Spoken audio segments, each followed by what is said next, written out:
My dear students, welcome back to my YouTube channel NSS Academy. More YouTube channel NSS Academy লৈ তোমালোকক সকলোকে আকৌ এবাৰ আন্তৰিকভাৱে স্বাগতম জনাইছো। আজিৰ ভিডিওটোৰ থাম্বনেইলটো চাই তোমালোকে গম পাইছা যে আজিৰ ভিডিওটোত মই কি আলোচনা কৰিবলৈ গৈ আছো। যে আজিৰ ভিডিওটোত মই আলোচনা কৰিম হায়াৰ সেকেন্ডাৰী ফাৰ্ষ্ট ইয়াৰত এডমিশন হ'বৰ কাৰণে এডমিশন ফৰ্মটো কেনেকৈ ফিল আপ কৰিব লাগিব আৰু এই এডমিশন ফৰ্মৰ ফিল আপ কৰি এই এডমিশন ফৰ্মৰ লগত কি ডকুমেন্টছ ইয়াৰ লগত গাঁঠি দিব লাগিব আৰু বাকি কি পাৰ্টিকুলাৰ ছাত্ৰজনৰ লাগিব আৰু লগতে কাৰ সিগনেচাৰ লাগিব আৰু কত এই ফৰ্মত সিগনেচাৰ দিব লাগিব এইটো মই আলোচনা কৰিম।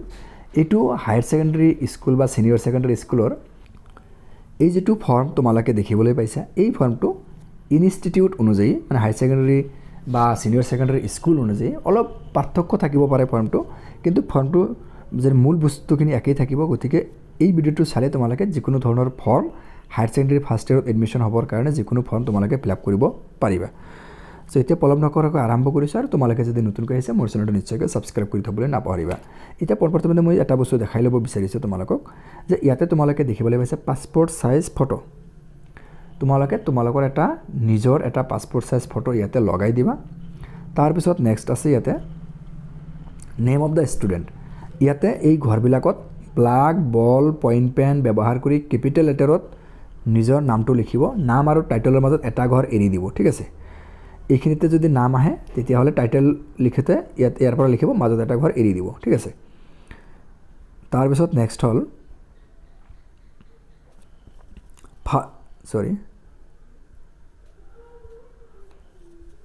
Father's name. ইয়াতে ছাত্ৰজনৰ কি কৰিব দেউতাকৰ নাম লিখিব লাগিব। ঠিক এনেকুৱা ব্ল্যাক বল পইণ্ট পেন ব্যৱহাৰ কৰি কেপিটেল লেটাৰ গোটেইখিনি কেপিটেল লেটাৰতে লিখিব।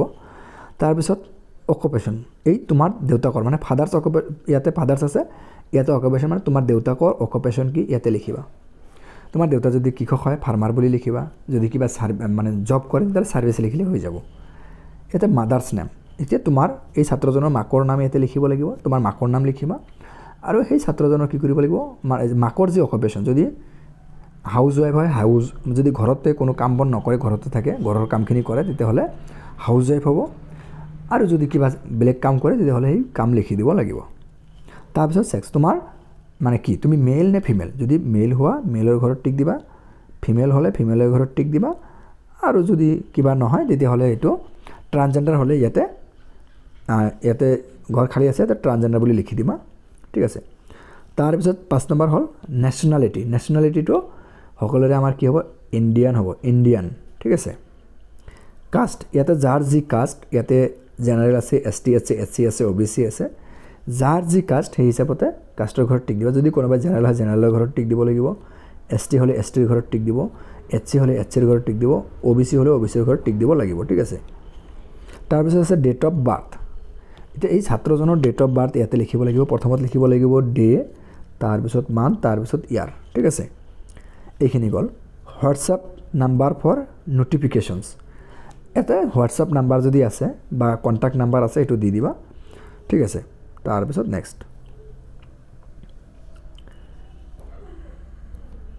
নেক্সট ইয়াতে আছে যে প্ৰেজেণ্ট এড্ৰেছ। এই ছাত্ৰজনৰ প্ৰেজেণ্ট এড্ৰেছ ইয়াতে ভিলেজ বা টাউন, তোমাৰ যদি গাঁৱৰ হোৱা ভিলেজৰ ঘৰত টিক দি ইয়াতে ভিলেজৰ নাম লিখিবা। টাউনৰ হ'লে টাউনৰ ঘৰত টিক দি টাউনৰ নাম ইয়াতে লিখিব লাগিব। তাৰপিছত 2 নম্বৰ আছে পোষ্ট অফিচ, তোমাৰ পোষ্ট অফিচৰ নাম লিখিবা। তাৰপিছত আছে যে PS পুলিচ ষ্টেচন, তোমাৰ পুলিচ ষ্টেচনৰ নাম লিখিবা। ইয়াতে ডিষ্ট্ৰিক্ট আছে, তোমাৰ জিলাখনৰ নাম লিখি দিবা। ইয়াতে ষ্টেট আছে, ষ্টেটটো তোমাৰ আসাম হ'ব, আসাম লিখি দিবা। ইয়াতে পিন, তোমাৰ পোষ্টাল যিটো পিন আছে সেই পিন কোডটো ইয়াতে লিখি দিবা। গাৰ্ডিয়ানছ মোবাইল নাম্বাৰ, ইয়াতে তোমাৰ যি অভিভাৱক আছে অভিভাৱকৰ মোবাইল নাম্বাৰটো দিবা। তোমাৰ মাকৰো দিব পাৰা বা দেউতাকৰো দিব পাৰা বা তোমাৰ যদি এনেকুৱা কোনো লিগেল গাৰ্ডিয়ান থাকে গাৰ্ডিয়ানৰ নামটো দি দিবা।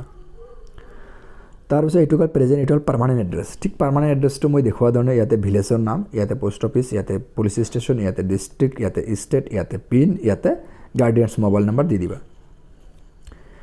এতিয়া তললৈ আহিছোঁ।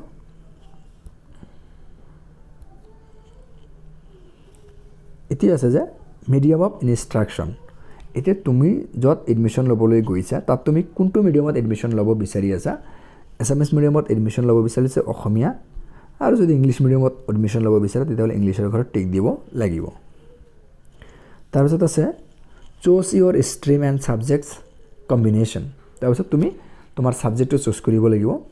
তুমি আৰ্টছত হ'লে আৰ্টছৰ ঘৰত টিক দিব লাগিব, আৰু ছায়েন্সত হ'লে ছায়েন্সৰ ঘৰত টিক দিব লাগিব, আৰু তুমি ইয়াৰ পৰা ছাবজেক্টখিনি তোমাৰ নিজৰ পচন্দ অনুযায়ী যদি আৰ্টছত পৰা আৰ্টছৰ পৰা ছাবজেক্টখিনি তোমালোকে টিক মাৰ্ক দি চুজ কৰিবা আৰু যদি সায়েন্সৰ পৰা সায়েন্সৰ ঘৰত তোমালোকে ইয়াতে টিক দি ইয়াৰ ছাবজেক্টখিনি তোমালোকে চুজ কৰিবা এইখিনি তোমালোকে পাৰিবা তাৰপিছত নেক্সট আছে যে ডিটেইলছ অফ লাষ্ট এক্সামিনেশ্যন ইয়াতে কি আছে ডিটেইলছ অফ লাষ্ট এক্সামিনেশ্যন ইয়াতে তোমালোকে কি কৰিবা তোমালোকৰ যোৱা পৰীক্ষাৰ ডিটেইলছখিনি দিব লাগিব ইয়াতে এক্সামটো ইয়াতে লিখিব লাগিব HSLC তোমালোকে যেহেতু HSLC পৰীক্ষা দিছা নেম অফ ইনষ্টিটিউট মানে তোমালোকে যেটো বিদ্যালয়ৰ পৰা পাছ কৰিছা এতিয়া তোমালোকে যেটো হাই স্কুলৰ পৰা পাছ কৰি হাই স্কুলৰ নামটো লিখিবা বোৰ্ডটো হ'ব SF তোমালোকে সকলোৰে SAB হ'ব সাবজেক্ট টেকেন তোমালোকে কি সাবজেক্ট লৈছিলা ঠিক আছে তোমালোকৰ সাবজেক্টটো MIL সাবজেক্ট তোমালোকৰ প্ৰথমত লিখিবা MIL তুমি যেটো MIL সাবজেক্ট লৈছিলা MIL সাবজেক্ট তাৰ পিছত চাৰিটা সাবজেক্ট আছে কম্পালসৰি যেনেকৈ ইংলিশ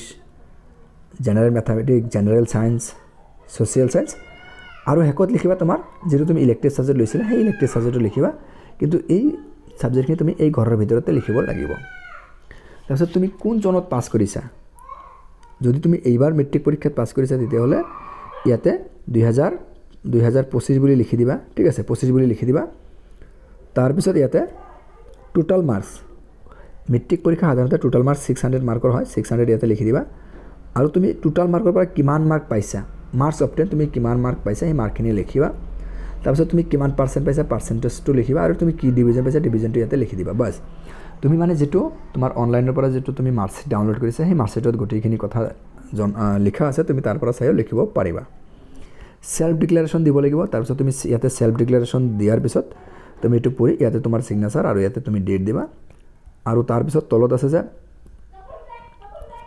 তলত আছে যে পেৰেন্ট ডিক্লাৰেশন ইয়াতে পেৰেন্ট ডিক্লাৰেশন ইয়াতে তোমাৰ দেউতাকৰ নাম লিখিবা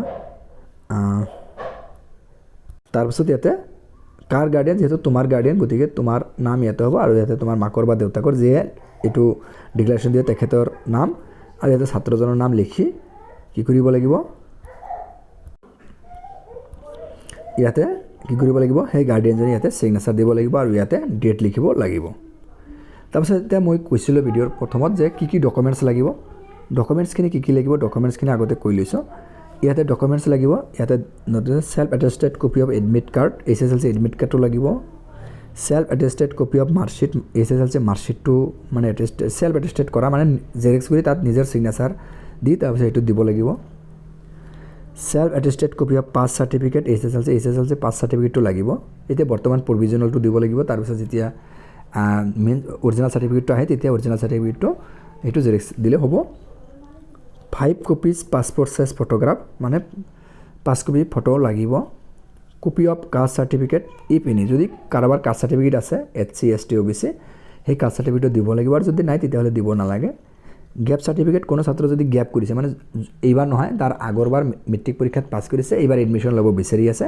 তেখেতসকলৰ কাৰণে গ্যাপ সাৰ্টিফিকেট লাগিব বাকি এইবাৰ মেট্ৰিক পাছ কৰাখিনিৰ কাৰণে গ্যাপ সাৰ্টিফিকেট নালাগে BPL সাৰ্টিফিকেট ইফ এনি যদি কাৰোবাৰ BPL সাৰ্টিফিকেট আছে দিব লাগিব বা BPL কাৰ্ড থাকিলে হেটো জেৰক্স কৰি দিলে হ'ব ষ্টুডেন্টস আধাৰ কাৰ্ড ছাত্ৰজনৰ আধাৰ কাৰ্ড জেৰক্স দিব লাগিব গাৰ্ডিয়ানছ আধাৰ কাৰ্ড সেই ছাত্ৰজনৰ অভিভাৱকৰ আধাৰ কাৰ্ড দিব লাগিব ষ্টুডেন্টস ওন বেংক পাসবুক ষ্টুডেন্টৰ নিজৰ বেংক পাসবুকটো জেৰক্স কৰি দিব লাগিব তাৰ পিছত আছে যে transfer certificate with permanent education number from previous school সেই যেটো স্কুলত আগত পঢ়িছিল সেই স্কুলৰ পৰা ট্ৰান্সফাৰ সাৰ্টিফিকেট আৰু লগতে তাত পেন নাম্বাৰ থাকিব লাগিব ঠিক আছে পেন নাম্বাৰ মানে পাৰ্মানেন্ট এডুকেশ্যন নাম্বাৰটো থাকিব লাগিব ঠিক আছে এইখিনি অফিস ইউজ কৰিব আৰু ইয়াতে দিয়া আছে যে ষ্টুডেন্ট